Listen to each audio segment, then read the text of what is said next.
সুপ্রিয় দর্শক সবাইকে স্বাগত জানাচ্ছি স্বপ্নধরা নিউজ আওয়ার এক্সট্রায় সহযোগিতায় ক্যামরান স্কুল অ্যান্ড কলেজ এবং আলোক হেলথ কেয়ার অ্যান্ড হাসপাতাল। বাবলি ইয়াসমিন পুরো আয়োজন জুড়ে আছি আপনাদের সঙ্গে। আজ আমি আলোচনা করব কি আছে বিপ্লবের ঘোষণাপত্রে, আর এই বিষয়টি নিয়ে আলোচনা করার জন্য এই মুহূর্তে স্টুডিওতে উপস্থিত আছেন Mostafa Kamal, deputy head of news Bangla vision, লেখক ও কলামিস্ট। স্বাগত জানাচ্ছি এই আয়োজনে। প্রোক্লামেশন অফ জুলাই রেভলিউশন কাল কি হতে যাচ্ছে সেটি নিয়েই আসলে সকলের চোখ সেদিকে ছিল। কমরেডস নাও আর নেভার এরকম পোস্ট আমরা দেখেছি সমন্বয়কদের ব্যক্তিগত যে ফেসবুক পেজ, সেখানে আমরা দেখেছি নানাভাবে তাদেরকে আহ্বান করা হচ্ছিল যাতে শহীদ মিনারে সকলে সমবেত হয়, এবং নানান বিষয় ছিল তার মধ্যে। অনেকগুলো বিষয়কে তারা আসলে এই ঘোষণাপত্রের মধ্যে দিয়ে সংবিধানের ব্যাপারে একটা সিদ্ধান্ত নিতে যাচ্ছিল, আওয়ামী লীগের রাজনীতিতে অবস্থান কি হবে সেগুলো নিয়ে আসলে তারা সিদ্ধান্ত নিতে যাচ্ছিল। কিন্তু বর্তমানে যে পরিস্থিতি আমরা এখনো জানি না সেটি হতে যাচ্ছে কিনা, তবে এই বিষয়টি নিয়ে আমরা কথা বলতে চাই।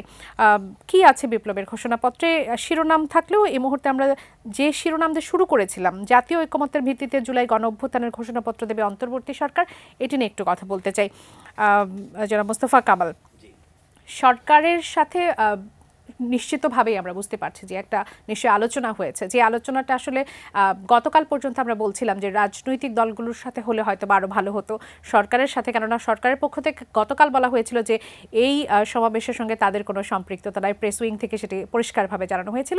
আজকে আমরা কিছুক্ষণ আগে দেখলাম যে জাতীয় ঐকমত্যের ভিত্তিতে জুলাই গণ অভ্যুত্থানের ঘোষণাপত্র দেবে অন্তর্বর্তী সরকার। নিশ্চিতভাবে সেটি অনেক ভালো একটি সিদ্ধান্ত হবে। আপনার মতামত একটু জানতে চাচ্ছি। ধন্যবাদ আপনাকে। রাজনৈতিক উত্তেজনাকর সময় এমনটি হয়।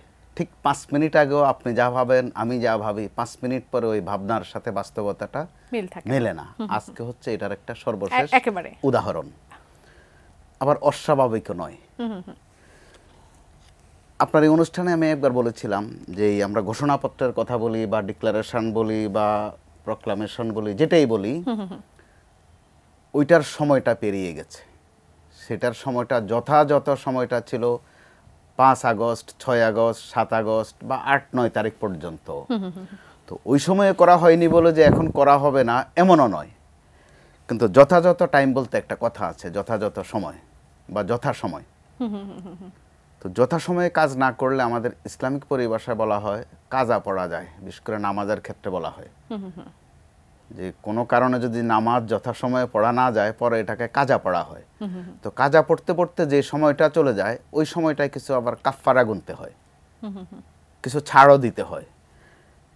বৈষম্য বিরোধী ছাত্রদের ক্ষেত্রে কিন্তু সেটা হয়ে গেছে। 5 আগস্ট যেহেতু একটা বিপ্লবের মধ্য দিয়ে ওই পরিবর্তনটা এসেছে, স্বাভাবিক দৃষ্টিভঙ্গিতেই ওই সরকারটার হওয়ার কথা বিপ্লবী সরকার, কিন্তু বাস্তবে বিপ্লবী সরকার হয়নি, বা বিপ্লবী স্বভাব বৈশিষ্ট্য ওই সরকার এই সরকারটার মধ্যে নেই, কিন্তু বিপ্লবীরা তাদের সাথে আছেন।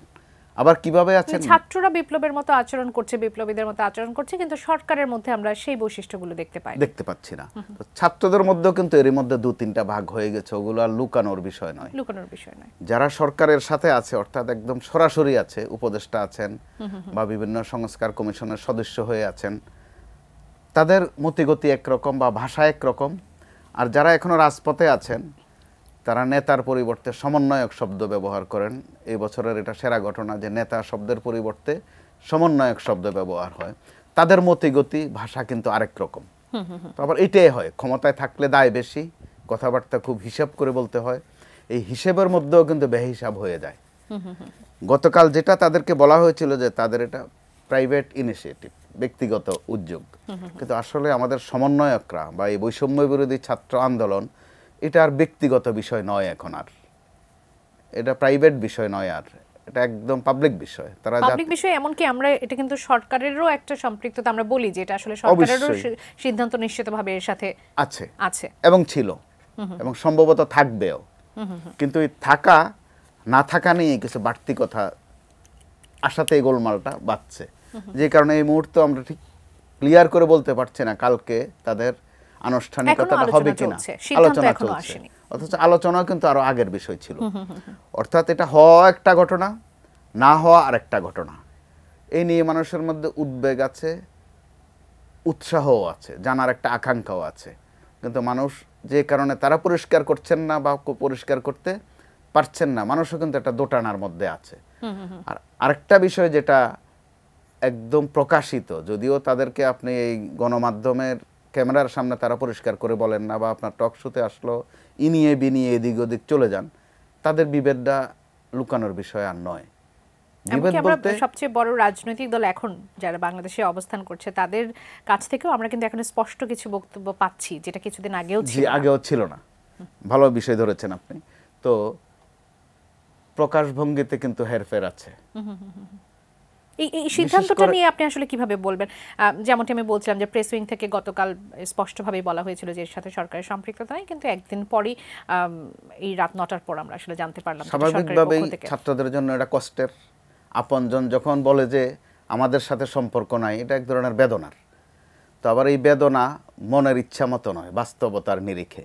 যেটা বিএনপির ভারপ্রাপ্ত চেয়ারম্যানের বক্তব্য কিন্তু আরো পরিষ্কার করে বলা আছে। গত কয়েকদিনের রাজনীতিতে স্পষ্ট কথা যেটা, সেটা কিন্তু বিএনপির ভারপ্রাপ্ত চেয়ারম্যান তারেক রহমান সাহেবের কাছে আসছে। আজকে তার মন্তব্য আছে যেন মতবিরোধ অথবা মতভেদ এমন পর্যায়ে না যায় যেন ঐক্যের ক্ষতি হয়। গুরুত্বপূর্ণ কথা কিন্তু, অর্থাৎ একটা ঐক্য যে হয়ে গেছে এটা নিয়ে কোনো বিতর্ক নাই। যদিও আমরা বলছি জাতীয় ঐক্য দরকার, জাতীয় ঐক্য তো 5 আগস্টের সুন্দর মতো হয়ে গেছে। 5 আগস্ট কিন্তু একটা জাতীয় ঐক্যের একটা ফল। পরবর্তী পদক্ষেপ হচ্ছে নতুন করে আর ঐক্যের প্রশ্ন আসে না, ঐক্যটা ধরে রাখা। তো এই ঐক্যটা ধরে রাখা নিয়ে কিন্তু মতবিরোধটা, ঐক্য নিয়ে মতবিরোধ নাই, ধরে রাখার প্রক্রিয়া নিয়ে মতবিরোধ, ধাপ নিয়ে মতবিরোধ, যেটা একদম পরিষ্কার চলে এসেছে। প্রথমে কথা ছিল আগে সংস্কার পরে নির্বাচন, তাৎক্ষণিক পরিস্থিতি এরকমই ছিল, এ নিয়ে কারো কোনো দ্বিমত ছিল না। কিন্তু অপরিহার্যভাবে আরেকটা পর্ব কিন্তু মাঝে থেকে গেছে, সেটা হচ্ছে যে তাহলে বিচারটার কি হবে।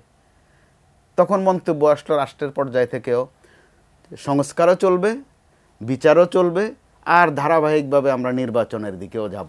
অর্থাৎ তিনটা কোনোটার সাথে সংঘর্ষ যেন না করে, বা একটা বাদ দিয়ে আরেকটাও নয়। কিন্তু যখন এই পরিস্থিতিগুলো হচ্ছে, আপনি যেটি এখন বর্ণনা করলেন যে পরিস্থিতিতে চলছে, ছাত্ররা যে আন্দোলন করলো তারপর কিন্তু আমি যেমনটি কিছুক্ষণ আগে বলছিলাম যে তাদের আচরণে কিন্তু বিপ্লবী আচরণটা আমরা দেখেছি। তারা রাষ্ট্রপতিকে পদত্যাগ করাতে হবে, সংবিধান বাতিল করতে হবে, জাতীয় পার্টির অফিসে হামলা থেকে শুরু করে উপদেষ্টা নিয়োগের ক্ষেত্রেও তারা বিদ্রোহের মতো আলটিমেটাম দিয়েছিল একজন উপদেষ্টার জন্য। তারা দেখেছে তাদের কোনোখানেই তাদের কিন্তু এই কথাগুলো গ্রহণ করা হয়নি বা তাদের উদ্দেশ্য পূরণ হয়নি। তাহলে কি মানে এই যে 5 মাস পর যখন ঘোষণাপত্রের কথা হয়, তারা যখন বিপ্লবের ঘোষণাপত্র দিলে ছাত্ররা কি এটা বাধ্য হয়ে দিল? আপনার কাছে কি মনে হয় যে তারা কি বুঝতে পারছে যে তাদের মানে বিষয়টা আসলে কি? তাদের উপলব্ধিটা পরিষ্কার যে তাদেরকে আগের মতো ভ্যালু দেওয়া হচ্ছে না, এটা পরিষ্কার। এটা বুঝতে তো তাদেরকে আরেকজন বুঝিয়ে দিতে হয় না, তারা নিজেরাও নিজের অবস্থাটা বুঝতে পারছে।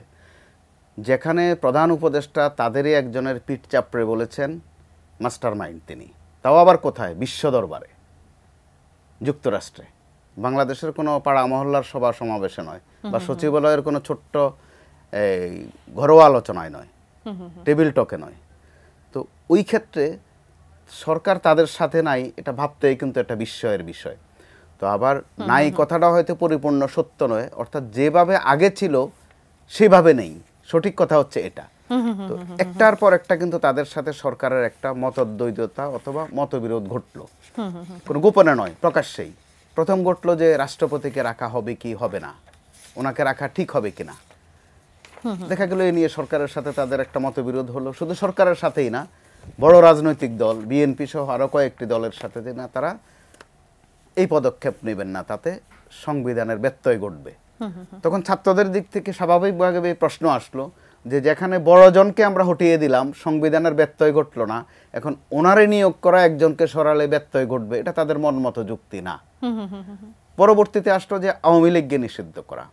বিএনপির দিক থেকে জবাব আসলো যে না, নিষিদ্ধের অংশে তারা যেতে চায় না, কারণ নিষিদ্ধের ফলাফল ভালো হয় না, তারা এটা জানে। জামাতকে নিষিদ্ধ করেছিল, নিষিদ্ধ তো আলটিমেটলি কি করা যায়? করা তো যায় না। এর আগে তো আমরা দেখেছি জামাত শিবিরকে যখন নিষিদ্ধের কথা করা হয়েছে, তারা তো বসেছিল না। বাস্তবে নিষিদ্ধ করা যায়নি, বরং আরো তরতাজা হয়েছে। এটাই হয় রাজনীতিতে। তো ছাত্ররা এর সাথে একমত নয়। পরবর্তী আরেকটা সাবজেক্ট আসলো যে জাতীয় পার্টি, অর্থাৎ গেল সরকারের অন্যতম সহযোগী বা সহায়ক, সরকারকে টিকিয়ে রাখার বিষয়ে রাজনৈতিক বিশাল ভূমিকা যাদের, তাদেরকে নিষিদ্ধ করা। তখন দেখা গেল বড়জনরাই নিষিদ্ধ করলেন না, অর্থাৎ আওয়ামী লীগকে নিষিদ্ধ না করে জাতীয় পার্টিকে নিষিদ্ধ করা, এটা খুব একটা কিন্তু গ্রহণযোগ্যতা পেল না, কিন্তু সংঘর্ষ হয়ে গেল। এর একটা অংশ আবার কথা আসলো যে তাহলে ছাত্রলীগকে নিষিদ্ধ করলাম কেন? অর্থাৎ এখানে কিন্তু একটা সংঘর্ষ, একটা সিদ্ধান্তের সাথে আর একটা সিদ্ধান্ত সংঘর্ষ করে, ভিন্নতা। তাদের তো শুরু থেকে তাদের মানে ছাত্র বৈষম্য বিরোধী ছাত্র আন্দোলন বলি, জাতীয় নাগরিক কমিটি বলি, শুরু থেকে তাদের তো উদ্দেশ্য এটা ছিল যে আওয়ামী লীগকে বাংলাদেশ থেকে তারা যাতে রাজনীতি করতে না পারে, অন্তত পক্ষে তাদের কাছ থেকে অবশ্য অন্তত পক্ষে বিষয়টা ছিল না, যদি অন্যান্যরা বলছিল যে অন্তত পক্ষে বিচারের প্রক্রিয়ার মধ্য দিয়ে এলে যাতে, তাদের পক্ষ থেকে কিন্তু কখনোই এই বিষয়টি আসেনি। সরকারের দিক থেকে এসেছে এভাবে যে বিচার প্রক্রিয়া চলবে। এখন সব তো আর ভেঙে বলতে হয় না, বিচার প্রক্রিয়া যখন চলবে তো সেটা কতদিন ধরে চলবে এই প্রশ্ন আসলো।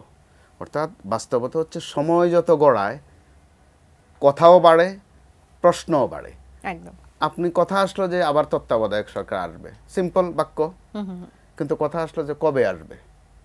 তাহলে এই সরকারটা কি সরকার? আগামী নির্বাচন যদি তত্ত্বাবধায়ক সরকারের অধীনে হয় তাহলে কি এই সরকারে তখন তত্ত্বাবধায়ক হবে নাকি আরেকটা তত্ত্বাবধায়ক আসবে? অর্থাৎ 15 বছর 7 মাসে এত ঘটনা বাংলাদেশে, এতে করে আপনাকে সিম্পল একটা বাক্য বললো এটাতে, তবে কিন্তু যদি প্রচুর যোগ হয়ে যায়, প্রশ্নের পর প্রশ্ন আসে প্রত্যেকটা বিষয় নিয়ে, তার উপর যেটা জরুরি ছিল এগুলা করতে গিয়ে যেটা হয় যে একদম ফরজ কাজের মতো যেটা জরুরি ওইদিকে কিন্তু অ্যাটেনশন দেওয়া যাচ্ছে না। তার সব থেকে বড় উদাহরণ তো আমরা এটা বলতে পারি যে গত কয়েকদিন আমরা দেখেছি যে ঐক্য সংস্কার নির্বাচন নিয়ে একেবারে সব পর্যায়ের উচ্চপদস্থ যারা আছেন তাদেরকে নিয়ে, এমনকি ছাত্র প্রতিনিধি সেখানে ছিল, বিভিন্ন দল মত নির্বিশেষে অনেকেই ছিলেন যারা একটা সিদ্ধান্তের দিকে যাচ্ছিলেন যে কিভাবে জাতীয় ঐক্য তৈরি করা হয় সেখান থেকে, কারণ ঐক্য যদি না হয় তাহলে সংস্কার হবে না, সংস্কার যদি না হয় তাহলে নির্বাচনে যাওয়ার পরিস্থিতি আসলে আসবে না, সেটি আমরা জানতে পাচ্ছি। এই যে ঐক্যের কথা বলছি, আপনি নিজেও বলছিলেন যে এখন এসে ঐক্যটা আসলে আমরা দেখতে পাচ্ছি স্পষ্টভাবে যে রাজনৈতিক দলগুলো সরে গেছে তাদের মতো করে, ছাত্র সমন্বয়করা একভাবে আছে, সরকার একটা দোদুল্যমান পরিস্থিতির মধ্য দিয়ে আমরা যেতে পারছি। এই যে ঐক্যের কথা বলছি, এই যে 5 মাস হয়ে গেল, সেই ঐক্য তো আমরা আসলে দেখতে পেলাম না। সামনে কি সম্ভব? আপনার কাছে কি মনে হয়? অবশ্যই সম্ভব, কারণ এখন যেই মতবিরোধটা এটা হচ্ছে প্রক্রিয়া নিয়ে, যে ঐক্যটা কিভাবে ধরে রাখা। ঐক্য কিন্তু এখন আর তৈরি করার বিষয় নয়, ঐক্য তো হয়ে আছে, এটা ফলো আপ করা, সেটাকে সামনে টেনে নেয়া।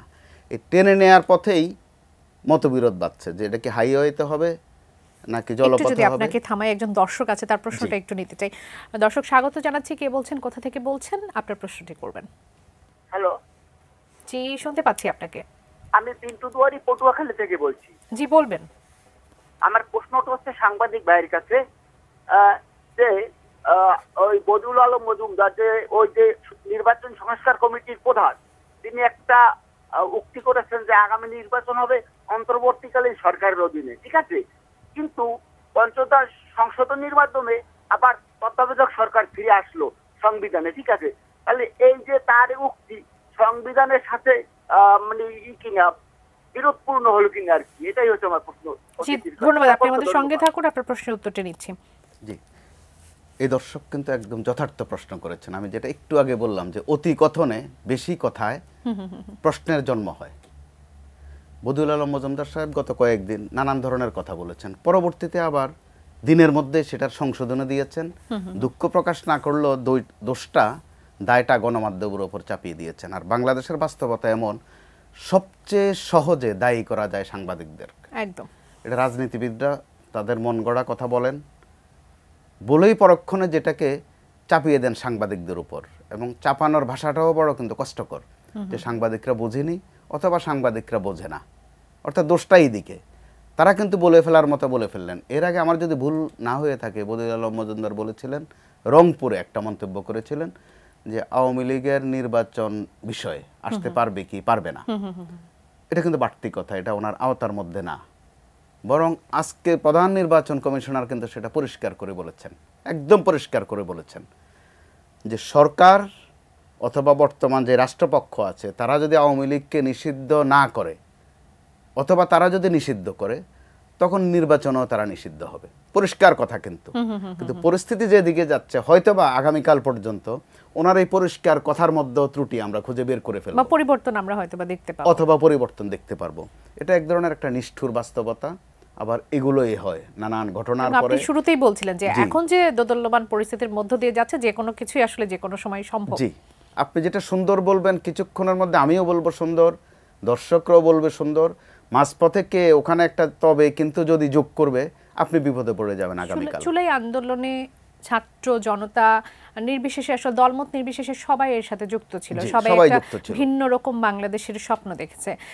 আমরা গত 5 মাস দেখেছি এই সরকার, অন্তর্বর্তীকালীন সরকার অনেক চেষ্টা করেছেন অনেক কিছু ঠিক করার জন্য, কিন্তু মানুষের জনমনের যে আকাঙ্ক্ষা, নানান ক্ষেত্রে নানান যে ক্ষোভ আমরা দেখছি প্রতিদিনই এই ছোট্ট ঢাকা শহরে নানান জায়গায় সমাবেশ হচ্ছে, মিছিল হচ্ছে, মিটিং হচ্ছে তাদের দাবি দাওয়া নিয়ে। হয়তোবা তারা মনে করছে এটাই উপযুক্ত সময়।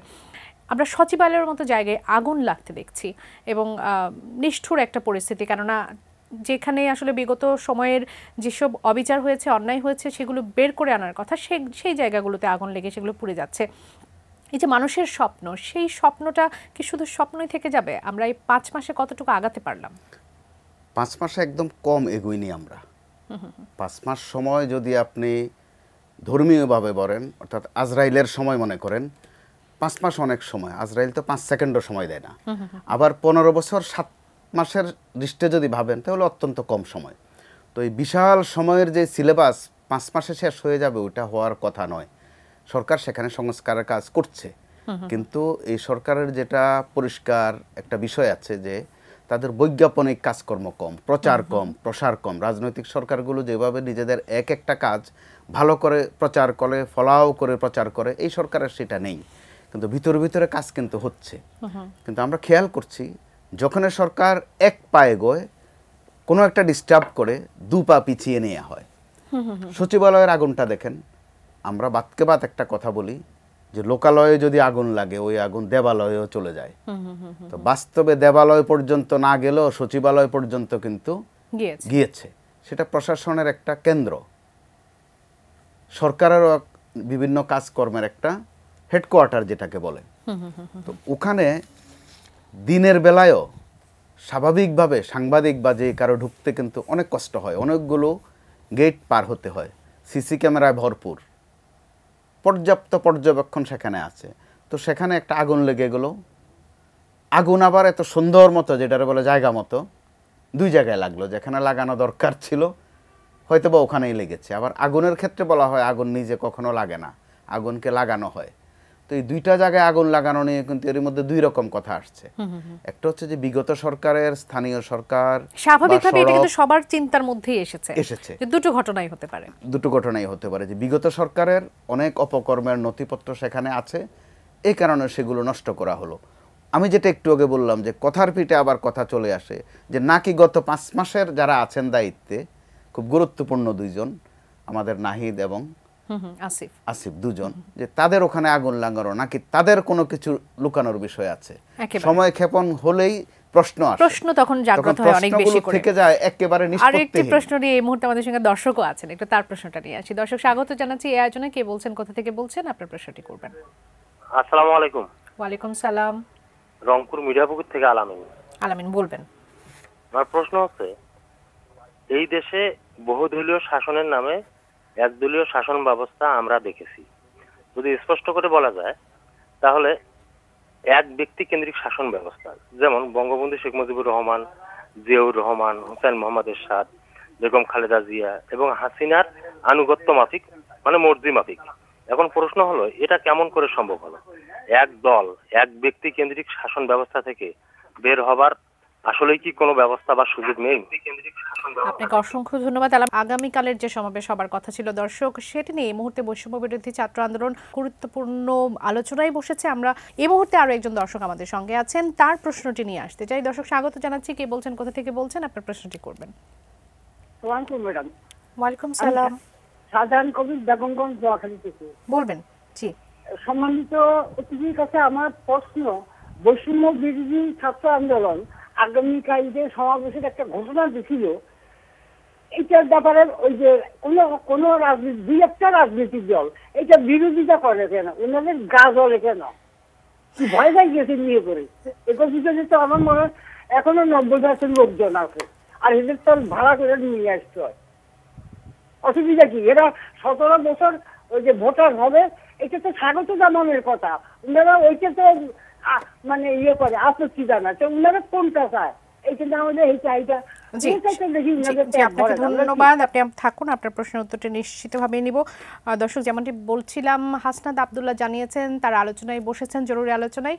তারা হয়তো বা সিদ্ধান্ত হওয়া মাত্রই, খুব দ্রুত সময়ের মধ্যে সেটা আমাদের জানিয়ে দেবেন, এবং জানা মাত্রই আপনাদের আমরা জানিয়ে দেবো। জনাব মুস্তাফা কামাল, প্রথম বিরতির আগে যে দর্শক ছিলেন, দুজন দর্শক, একদলীয় শাসন ব্যবস্থা, দুজন দুই প্রান্তের, একজন রংপুর থেকে, একজন নোয়াখালী থেকে, কিন্তু ভাষায় একটু তফাৎ, প্রশ্নের অর্থ একই, জিজ্ঞাসা একই, চেতনাও সম্ভবত এক তাদের। তারা একটা বেসিক জায়গায় কিন্তু নক করেছেন। একটা হচ্ছে যে একদলীয় শাসন, আমরা বলছি বহুদলীয়, কিন্তু আমরা দেখছি একদলীয় শাসন ব্যবস্থা, এবং স্বাধীনতার পর থেকেই সেটি আমরা দেখছি। অর্থাৎ একটা একত্ববাদ রাজনীতিতে, আমরা বলি কর্তৃত্ববাদ, অর্থ কাছাকাছি। নোয়াখালীর দর্শক বাড়তি প্রশ্ন করেছেন যে ভয় পাওয়ার কিছু আছে কিনা, মানে রাজনৈতিক দলগুলো কেন এটিতে ভয় পাচ্ছে? প্রথমত নৈতিকভাবে বা দলীয় যেই আদর্শ ওই অনুযায়ী বিএনপির কিন্তু ভয় পাওয়ার কথা নয়।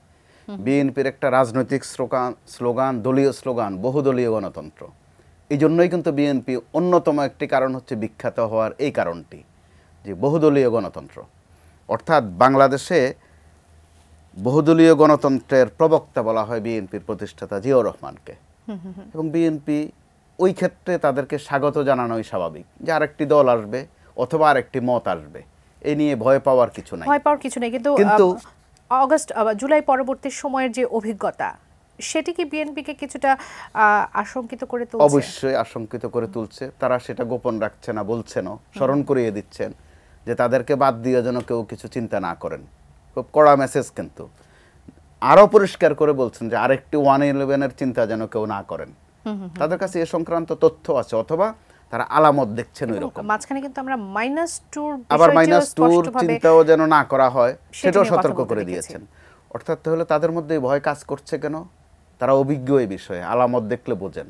আর রাজনীতিবিদরা কিন্তু মাঠের পরিস্থিতি দেশের বাইরে থাকলেও বরং আরেকটু বোধহয় বেশি বোঝেন, যেটা বিএনপি ভারপ্রাপ্ত চেয়ারম্যানের ক্ষেত্রে দেখেন। সারা বাংলাদেশের এমন ঘটনা বাদ যাচ্ছে না যেটা তার নলেজে না যাচ্ছে, এবং প্রতিনিয়ত তিনি পদক্ষেপ নিচ্ছেন, দলকে গুছানোর চেষ্টা করছেন, হুমকি দিচ্ছেন, ব্যবস্থা নিচ্ছেন। এই কথাও বলে দিয়েছেন যে বিএনপির নেতারা যেন মনে না করেন যে তারা ক্ষমতায় চলে এসেছেন। এর চেয়ে কড়া কথা আর কি হতে পারে? অনেক কড়া কথা। কিন্তু তার মানে হচ্ছে ওনার কাছে যাবতীয় বিষয়াদির তথ্য আছে, পদক্ষেপ নেওয়ার ক্ষমতাও আছে, নিচ্ছেন, হয়তো বা কুলাতে পারছেন না। আর নোয়াখালীর দর্শক যেটা বলেছিলেন যে তার মতো করে ভাষায় বলেছিলেন যে তারা ডরাইছেন কিনা অথবা ভয় পাচ্ছেন কিনা। তো ডরাইছেন তারা বা ভয় পাবেন, 111-এ কি দুর্গতি তারা সয়েছেন, এটা যে ভুক্তভোগী তারা ভালো করে জানেন। একদম একদম। এই বিএনপির এখন যে সুযোগটি এসেছে, গত 16 বছর বিএনপির যে অবস্থানটা ছিল, সেখান থেকে বিএনপি এখন যে নিশ্চিতভাবেই তারা সেই সুযোগটি হাতছাড়া করতে চাইবে না। স্বাভাবিক। গত 15-16 বছরের সাথে যদি আপনি গত 1-1.5 মাসের একটা তুলনা করেন, আমি একটু সামাজিক চিত্র বলি।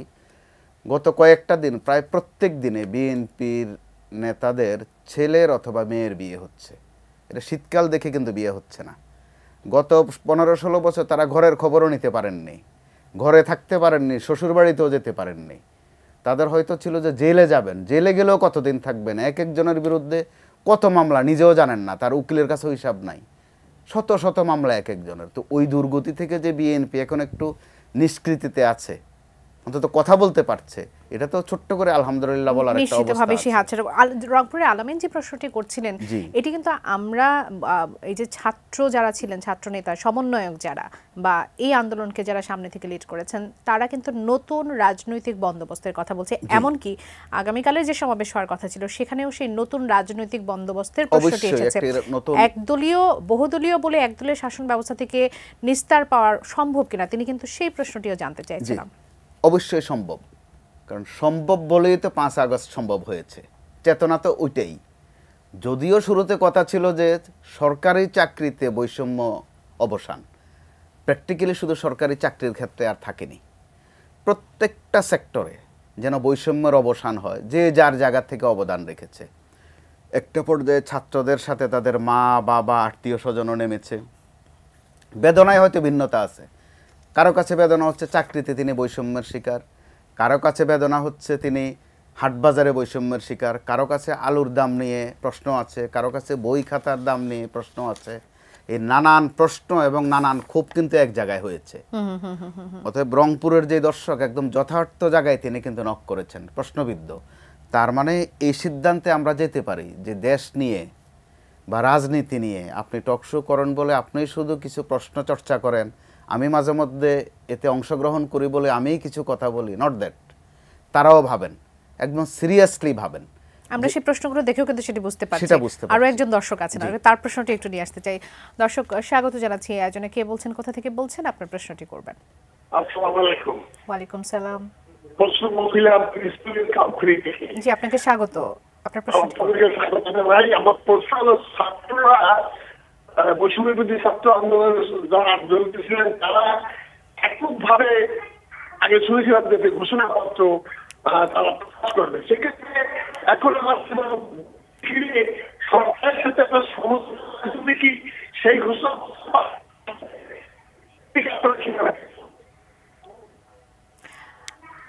আপনি খসরু আপনি থাকুন, আসলে এই বিষয়টা নিয়েই আমরা আলোচনা করছি যে যেহেতু একেবারে খুব সেন্সিটিভ একটা সময় যাচ্ছে, বৈষম্য বিরোধী ছাত্র আন্দোলনের যারা নেতা আছেন, স্যার কিছুক্ষণ আগে হাসনাত তিনি জানিয়েছেন যে আমরা আলোচনায় এখনও আছি এবং সেই আলোচনা থেকে যে ফলাফলটা আসবে সেটি তিনি জানিয়ে দেবেন। নিশ্চিতভাবেই সেটি সরকারের পক্ষ থেকে যেহেতু বলা হয়েছে যে একটি জাতীয় ঐক্যমত্যের ভিত্তিতে জুলাই গণ অভ্যুত্থানের ঘোষণাপত্র দেবে অন্তর্বর্তী সরকার, সেটি আসলে স্পষ্টভাবে বলছে যে সরকার এর সাথে এখন যুক্ত হচ্ছে। আপনি কি এর সাথে কিছু যুক্ত করতে চাই? জি, যুক্ত করতে চাই। যে শুরুতে আমি যেটা বলেছিলাম, দেরি হওয়া নিয়ে মূলত তিনি প্রশ্নটা একটা ইঙ্গিত করেছেন, যে যেটা যথাসময়ে না হলে বা যথাসময়ে হয়ে গেলে আজকে হয়তো এই প্রশ্নটা আসতো না। যদি যথাসময়ে ছাত্ররা তাদের ওই সিদ্ধান্তটা বা ঘোষণাটা কার্যকর করতেন, অর্থাৎ 5, 6, 7 বা 8 অথবা 9, 10ও করতে পারতেন আগস্টের ওই সময়টা না করাতে এখন তাদের দেরি হয়ে গেছে। দেরি হলো কেন? তো দেরি হয়ে গেছে বলে এখন করতে পারবে না তা নয়। আবার যেটা আসলে তাচ্ছিল্যের একটা বিষয় আছে, এটা কিন্তু ছাত্রদেরকে কষ্ট দিচ্ছে।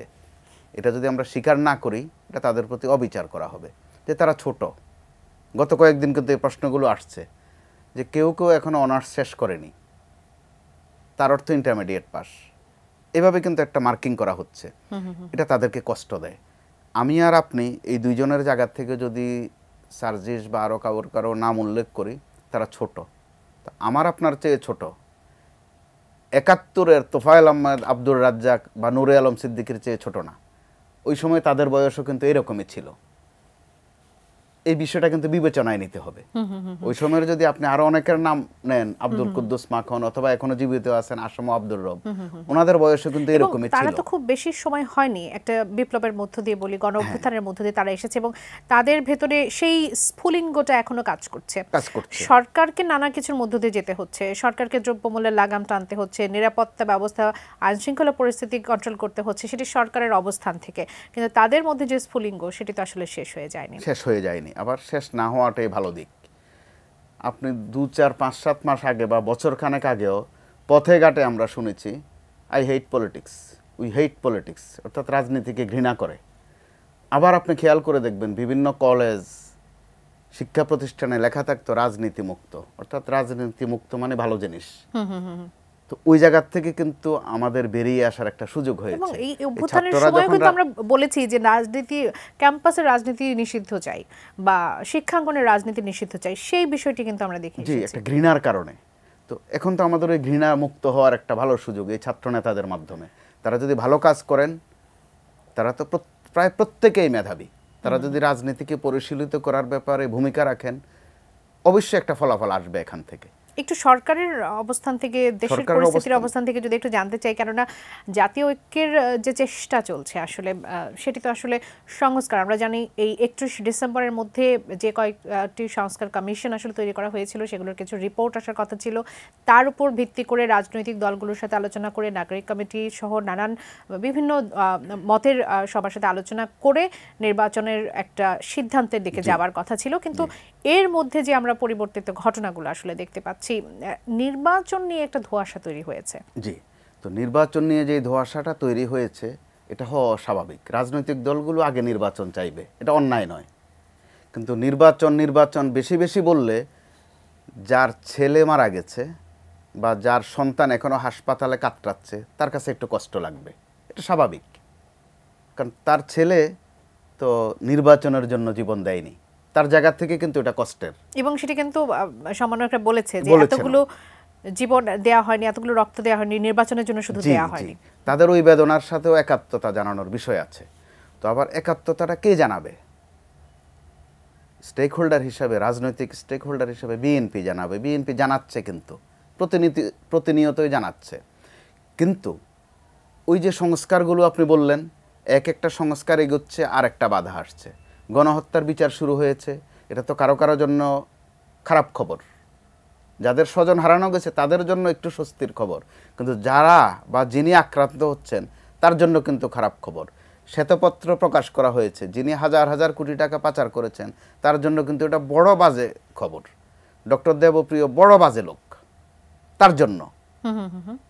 আবার প্রশাসন সংস্কার, যে মুহূর্তে কিছু খোঁজ খবর নেওয়া শুরু হলো, কিছু ফাইল তলব করা হলো, খেয়াল করে দেখেন ঠিক ওই মুহূর্তে প্রশাসনের লোকজন কিন্তু খেপে গেল।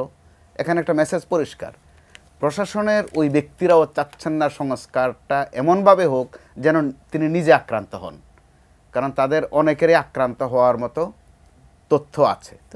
তারা যথারীতি আগেও ছিলেন। কি ছিলেন আগে? 15 বছর 7 মাসে তারা কেউ রাতের ভোট, দিনের ভোট রাতে করার বিষয়ে ব্যাপক ভূমিকা রেখেছেন, কেউ বিনা ভোটে বাক্স ভরে দেওয়ায় ভূমিকা রেখেছেন, কেউ কিন্তু বিভিন্ন জায়গায় হত্যা, গণহত্যায়ও ভূমিকা রেখেছেন, কেউ বিভিন্ন জায়গায় নাটকীয়তা তৈরি করার ভূমিকা রেখেছেন। তো স্বাভাবিকভাবেই তারা চাইবেন না যে সংস্কারের আঘাত তাদের কাছে যাক। জি, ধন্যবাদ। আরো একটি বিরতির যে সময় কারণে হয়ে আমরা গেছে, একটা বিরতির পর প্রতিবন্ধকতা ফিরে আসতে খেয়াল চাই। করছি এবং ওইটাই কিন্তু স্বাভাবিক। জনাব Mostafa Kamal, proclamation of July revolution, যেটির কথা আসলে এখন পর্যন্ত ব্যাপকভাবে আলোচিত হচ্ছে আগামীকালের জন্য, তারা বলছিল তাদের এই প্রোক্লেমেশনে থাকবে যে তারা একটা সীমারেখা নির্দিষ্ট করে দেবে, যেটি মানতে সরকার সেটি মানবে, এবং সেটি নির্বাচিত সরকারকেও তারা নিশ্চিতভাবেই আসলে বলেছেন যে তারাও সেই সীমারেখা অতিক্রম আসলে করবে না।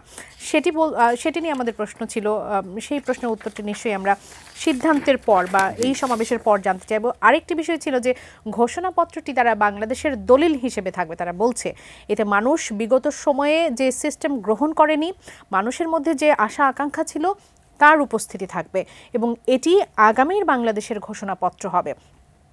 এটি আসলে 5 মাস পরে কেন?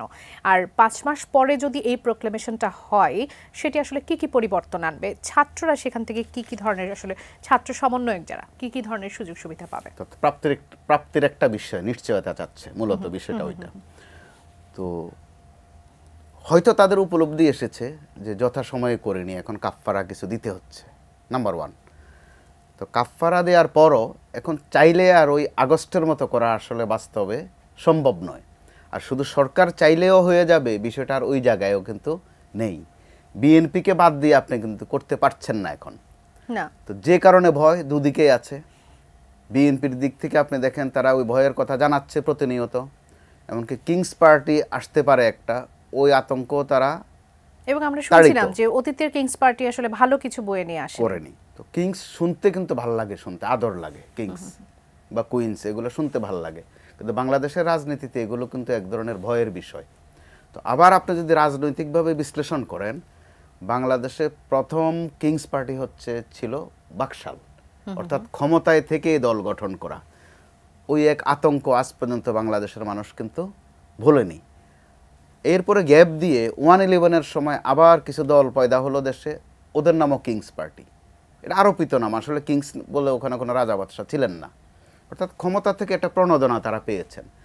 কিংস আবার ভয়ের কারণ হয়েছে গত 7 জানুয়ারির নির্বাচনের সময়। আমি ডামি স্বামী মিলিয়ে বিএনএ বিএনএম নানান জায়গার থেকে কিছু লোক হায়ার করা, তো এগুলো কিন্তু একদিকে বিরক্তিকর, আরেকদিকে ভয়ঙ্কর। তো এবার যেটা ট্র্যাজেডি হয়ে গেছে, বিএনপির মধ্য থেকে ধারণা করা হয় বা সন্দেহ করা হয় ওই কিংস করা হবে হয়তো বা এই ছাত্রদেরকে। আবার ছাত্রদের দিক থেকে তারা এই পর্যন্ত সম্ভবত 3 দফায় বলেছে তারা একটা দল করবে, আবার 3 দফায় বলেছে না করবে না, করবেও বলেছে করবে নাও বলেছে। এবং গতকাল পর্যন্ত তারা বলেছে যে তাদের যদি কোনো দলও আসে সেটা জাতীয় নাগরিক কমিটি হবে না, সেটি বৈষম্য বিরোধী ছাত্র আন্দোলন হবে না। হবে না। তো ওই যে যদি আছে, যদি আসেও এটা হবে না, অর্থাৎ এই কথাগুলো কিন্তু যদি একসাথে হয়, সম্মানের সাথে হয়, ভক্তির সাথে হয়, সংঘাতের কিচ্ছু নেই। আর তারা যেটা ঘোষণায় যেটা চাচ্ছে, লেজিটিমেসির প্রশ্ন, গ্রহণযোগ্যতার প্রশ্ন, সেটা নিয়ে তো প্রশ্ন ফয়সালা হয়েই গেছে যথারীতি। যারা 24-এর এই সংগঠন অথবা এই ঘটনার সাথে সম্পৃক্ত, এ নিয়ে বিতর্ক থাকার কথা নয়। যারা পরাজিত হয়েছেন, পতিত হয়েছেন, বিতাড়িত হয়েছেন, তাদের মধ্যেই প্রশ্ন কাজ করবে। তো এখন এরকম একটা অবস্থায় ছাত্রনেতাদের যারা বা সমন্বয়কদের যারা, তাদের অবশ্যই বিএনপির সাথে একটা বোঝাপড়ার বিষয় আছে, আদবের বিষয় আছে, কায়দার বিষয় আছে। কিন্তু আপনি তাদের বক্তব্যে কিছু শব্দ চলে আসে যেগুলো ভয় লাগায়। কবরে পাঠিয়ে দেয়া, বুড়িগঙ্গায় ফেলে দেয়া, হয়তো কবরে পাঠাবেন না, হয়তো বুড়িগঙ্গায় ছুঁড়ে ফেলবেন না, কিন্তু শুনতেই কিন্তু এগুলো ভয়ের মতো বিষয়। আবার ছাত্রনেতাদের দিক থেকেও কিন্তু ভয়ের কথা তারা 2-4টা প্রকাশ করে ফেলছে। একটা বললো যে রাজনীতিবিদরা যত কাছাকাছি হবেন ফাঁসির রশি তত তাদের দিকে এগোচ্ছে, অর্থাৎ ভয় তাদেরও আছে। তো এই ভয় তাড়াতে গেলে কিন্তু পরস্পরের প্রতি ভক্তি শ্রদ্ধার একটা বিষয় আছে। তার চেয়ে সবচেয়ে বড় কথা হচ্ছে ইমাম মান্য করা। যার পেছনে আমরা আছি তাকে ইমাম হিসাবে তার কাজ করতে দেয়া। তো ওই ক্ষেত্রে ডক্টর ইউনূস এই মুহূর্তে আমাদের ইমাম, কিন্তু আমরা দেখেন দেশীয় বা বিদেশি ষড়যন্ত্র বলেন আর ঘটনাচক্র বলেন, একটা আঘাত আসছে। ঠিক যখন আসলো যে ডক্টর ইউনূস বিশ্বের অন্যতম মুসলিম দেশের নেতা, চমৎকার খবর, ঠিক পাশেই দেখেন খবর হচ্ছে টঙ্গীর বিশ্ব ইজতেমায় 4 জন মুসল্লিকে হত্যা। অর্থাৎ একটা আন্তর্জাতিক মানের খবর একটা স্থানিক খবর কিন্তু বরবাদ করে দিচ্ছে। একদম সেই বিষয়গুলোতে আসলে আমাদের যতটুকু দৃষ্টি থাকার কথা ছিল, যতটা আরো বেশি সচেতন হওয়া ছিল নাগরিক হিসেবে, ওগুলো নিয়ে বেশি সচেতন হওয়া উচিত ছিল। সেটাও কিন্তু আমরা আসলে হচ্ছি না। আপনাকে অসংখ্য ধন্যবাদ। আসলে আমাদের আলোচনার জন্য খুব বেশি সময়ের হাতেও নেই, শেষ করে দিতে হবে। জাতীয় ঐক্যমত্যের ভিত্তিতে জুলাই গণ অভ্যুত্থানের ঘোষণাপত্র আসুক, অন্তর্বর্তীকালীন সরকার সেটাতে ইনভলভ থাক, সেটাও আমরা চাই। রাজনীতিবিদদের মধ্যে যে ঐক্যমত্যের বোঝাপড়াটা থাক, ঐক্যমত্যের ভিত্তিতে আসলে নির্বাচন আসুক, সংস্কার আসুক, সেটি আমরা প্রত্যাশা করি। কৃতজ্ঞতা প্রকাশ করছি আপনারা দর্শক, এতক্ষণ আপনারা যারা আমাদের সঙ্গে ছিলেন, এটি নিউজের সঙ্গে ছিলেন, নিউজ আর এক্সট্রার সঙ্গে ছিলেন। আগামী পর্ব দেখার আমন্ত্রণ জানিয়ে আজ এখান থেকে বিদায় নিচ্ছি। ধন্যবাদ সবাইকে, শুভরাত্রি।